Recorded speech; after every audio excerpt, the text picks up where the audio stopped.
அது எப்படி சொல்றது? எப்படி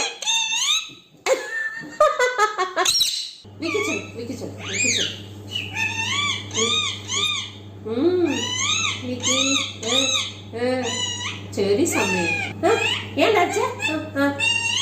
டேய் டேய் டேய் பச்சி விழுண்டா.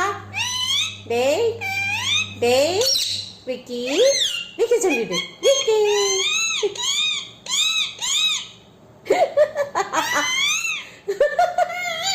சரிம்மா சரிம்மா சரிம்மா.